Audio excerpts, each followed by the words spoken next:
The Greenbelt movement in Kenya is one of the world's greatest examples of how to restore natural systems and get them working for the people who rely upon them for their daily survival. The Greenbelt movement, in many ways, is quite a visionary movement. It was about engaging women in the planting of trees, both to heal the environment, but also to provide fuel for themselves, bring the fuel closer to home. Because women were spending 5 hours a day collecting fuel. So what we must not do is lose hope.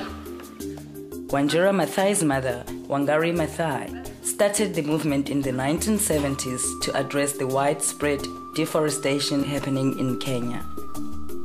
Across Africa, 90% of the energy used for cooking and heating comes from the wood taken out of Africa's dwindling forest to cook with.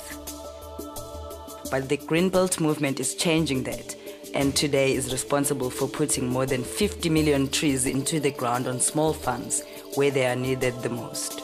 And so the movement was started to see how we can help women get fuel closer, help women heal the land so that the water and the streams could come back. So they can get food, they can get fuel, and they can restore the earth and get the rivers coming back. That was really the genesis of the movement. Alice Nyambura has been reforesting her land with help from the Greenbelt movement for more than a decade. Tugacoka tukamicenjia tugatwara migunda-ini gwitu na nikio murona eno tuhandite guku migunda-ini nginya na kuu ngurumo kuiyurite miti. In the past, she and the women of her village would walk hours to cut trees in the nearby forest. Countries in Africa are losing up to 2.8% of their forest cover every year. But now, she gets all of the wood she needs for energy from the trees she grows here on her farm. Miti ĩno nĩyo tũhũthagĩra gũthondeka mbaũ, nĩyo tũhũthagĩra gũthondeka ngũ cia kũruga nacio, tugatema, tugatinangia, tukona ngũ cia kũruga nacio. The effect of Greenbelt's work is profound. Off into the distance are just trees. But 15 years ago, there was almost not one to be seen. The rivers had dried up, and the people here talk about how the rains would not come because the trees were gone. New studies from both Cambridge and the University of Sydney suggest what people have known for years.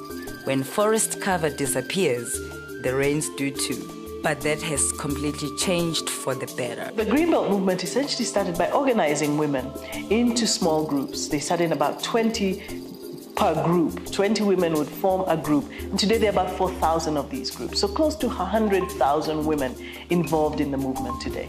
And these women are essentially working on the same premise, the role of the tree, one in healing the land, but also in providing nutrition and fuel for them, for their daily lives. This vast groundswell of change is not only driving energy security, but addressing malnutrition and food security as well.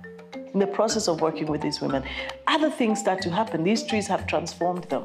You work with women or you visit women like the one we visited yesterday, and you can see her relationship to the land. Food security becomes something that is natural to her. She plants a lot of the food that she eats every day comes from that land. So her food security for the family, at the family level, is secured. And that is an incredible part of the whole integrated approach to sustainability.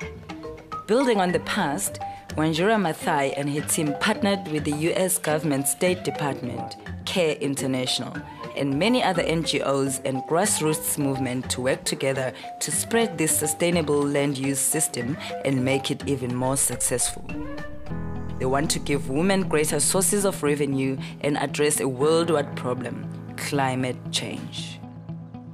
According to scientists at Pretoria's Council for Scientific and Industrial Research, sub-Saharan Africa accounts for only 3% of global emissions.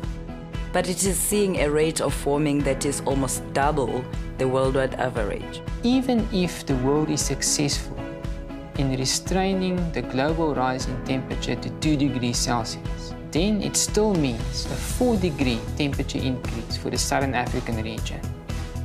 In an amazing endeavor to mitigate the effects, Greenbelt and its partners are harnessing the power of the world's fastest growing plant. The Greenbelt movement's bamboo biomass and entrepreneurship project is one of the most promising things. The movement aims to use the tree planting skills of hundreds of thousands of women to create a second green revolution, planting bamboo across the country. And it's extremely hopeful to see that 24 women who have come together to create a bamboo biomass and entrepreneurship initiative where they will look at bamboo for the provision of biomass, but also for opportunities for business, making very simple implements, beautiful implements out of bamboo that they can sell, but also that this same bamboo, which is a grass and arguably has a lot more biomass than eucalyptus and other fuel trees that are being grown today, that they can see that both as a source of fuel and as a source of income. This small pilot project, 2 hours from the capital city, Nairobi, is the beginning of a national campaign to plant bamboo everywhere. Bamboo can grow up to 3 feet per day in the tropics, and its dense fibers can be used to make thousands of products, as well as a superior cooking fuel that has less emissions. The importance of the bamboo is that it can be an alternative way for their biofuel. Like they can use it for firewood, for charcoal, they can use it for constructions, material. We were trying to think, the idea was to introduce to them something they can afford, something which is cheaper, something which is available. They can get it very easily, because we thought if they can plant each 2 in their household, it can sustain them for the rest of their life. Julia Wangali runs the pilot project with 24 other women and has planted the first stems of a special species of bamboo here. Na riu ni tukenete ni undu wa project ino itu to ni turona mathina maingi maria tukoragwo namo micii ni maguthira to tutigucoka gutema miti yo tondu tungitema muno mbura ni kwaga. Most women cook on 3-stone fires like this and expose themselves, their children, and the environment to huge amounts of polluting smoke. Bamboo burns cleaner, and when used in a stove like this one, can reduce pollution and wood use. According to the Japanese and Australian scientists, it can also help to clear the skies. A little over 2 acres of bamboo can take in 15 tons of atmospheric carbon per year. Atumia tukoragwo nao ni manyitite project ino na hinya tondu ni turona matuko maguka ni tugukorwo tuthiete mbere muno. A Yale University report details that the smoke from incomplete burning like this is not only deadly to the women exposed to it, but creates a special type of carbon pollution called black carbon that is second only to carbon dioxide as a global warming agent. Anything that reduces black carbon emissions across Africa can reduce climate change. Ona kuiriga tondu okorwo ni area teno ngitara miti iria rikite haha kuiriga guku guothe ni haria yatemwo hagatigwo hatari kindu hagatigwo guo. Riu ni turona tungihota no tuhote kuhundithia andu angi aingi na nigetha bururi witu ukorwo uri na mbura njiganu. Bamboo can be used to make more than 1,000 products, from beds to houses to crafts and even towels and textiles. And when integrated with well-designed stoves, offer rural farmers a whole systems approach to sustainable energy, income, and self-sufficiency. Na mirangi ino no dawa ya kurio ni nda na ni thondekagwo mindira migathi na tauro na t-shirt. The